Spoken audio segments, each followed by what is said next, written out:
তো hey guys welcome আকৌ এটা ভিডিঅ'ত। তো মই আজি আপোনালোকক ক'ম আদিত্য L1ৰ বিষয়ে। আদিত্য L1 কি? আদিত্য L1 এটা মিছন যিটো ভাৰতৰ ইজৰ'ই পঠিয়াইছে, যেনেকৈ চন্দ্ৰয়ান পঠিয়াইছিল চন্দ্ৰত, তেনেকুৱা ধৰণৰ আদিত্য L1 পঠিয়াইছে সূৰ্যক ৰিচাৰ্চ কৰিবৰ বাবে। আৰু আদিত্য L1টো কেনেকৈ নামিব? আপোনালোকে ভাবি থাকিব চন্দ্ৰটো চন্দ্ৰয়ান 3টো নামিছে ন, লেণ্ড কৰিছে। তো ভাবি আছে আপোনালোকে আদিত্য L1 কেনেকৈ সূৰ্য নামিব? সূৰ্যটো ইমান গৰম, ইমান জুই।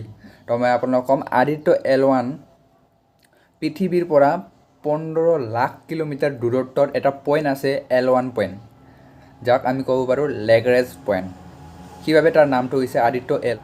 বেচিকেলি পৃথিৱীৰ 15 কিলোমিটাৰ দূৰত্বত এটা পইণ্ট আছে লেগ্ৰেঞ্জ পইণ্ট, যাৰ পৰা তাতে পঠিয়াব মিছনটো আমাৰ আদিত্য L1টো। তাৰপিছত লেগ্ৰেঞ্জ 1ত যেতিয়া হ'ব ছেট, তেতিয়া তাৰ পৰাই ৰিচাৰ্চ কৰিব যে সূৰ্যৰ কি কেনেকুৱা ধৰণৰ। আৰু সূৰ্যক ৰিচাৰ্চ কৰিবৰ বাবে 4টা ইনষ্ট্ৰুমেণ্ট যন্ত্ৰপাতি পঠিয়াইছে। সেইটো মই নামটো আপোনালোকক দি দিম ডিটেইলত পিছত। তো আমি আৰু জানো যে আদিত্য L1ৰ বিষয়ে অলপমান ভালকৈ। চ' ভিডিঅ'টো চাই লওক।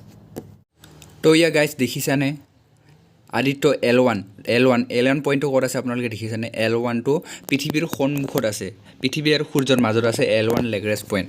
তো আৰু ইয়াত যে দেখিছে আপোনালোকে পৃথিৱীৰ পৰা L1 পইণ্টৰ যি দূৰত্ব, এইটো মই কৈছোঁ পৃথিৱীৰ পৰা L1 পইণ্টৰ দূৰত্ব হ'ল 15 লাখ কিলোমিটাৰ দূৰত্ব।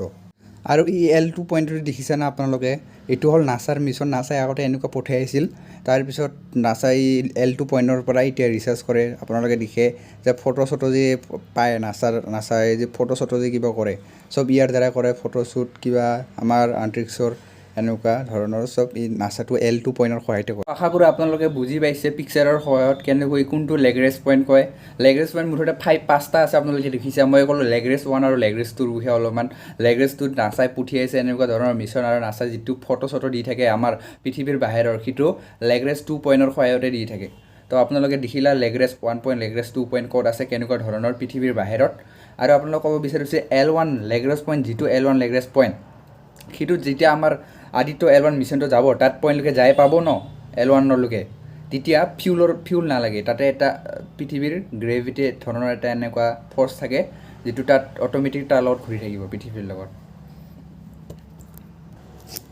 আৰু বন্ধু বান্ধৱীসকল, আমাৰ এই আদিত্য L1ৰ মিছনৰ বাজেটটো হ'ল কেৱল 300 কৰোৰ, যিটো আমাৰ চন্দ্ৰয়ান 3ত লাগিছিল 615 কৰোৰ। চ' ভিডিঅ'টো ভাল লাগিলে লাইক কৰিব। কিবা এটা যদি আপোনালোকে বুজি পাইছে আদিত্য L1 মানে কি আৰু কি কাৰণে এইটো পঠিওৱা হৈছে, এতিয়া হ'ল আমাৰ সূৰ্যৰ ৰিচাৰ্চৰ কাৰণে। আৰু ইনষ্ট্ৰুমেণ্টসমূহ দি আছোঁ মই, কি ইনষ্ট্ৰুমেণ্ট লৈ গৈছে তাতে পৰীক্ষা কৰিব পাৰে। 7টা ইনষ্ট্ৰুমেণ্ট লৈ গৈছে, সেইটো আপোনালোকক মই স্ক্ৰীণত দি দিম, আপোনালোকে চাই ল'ব।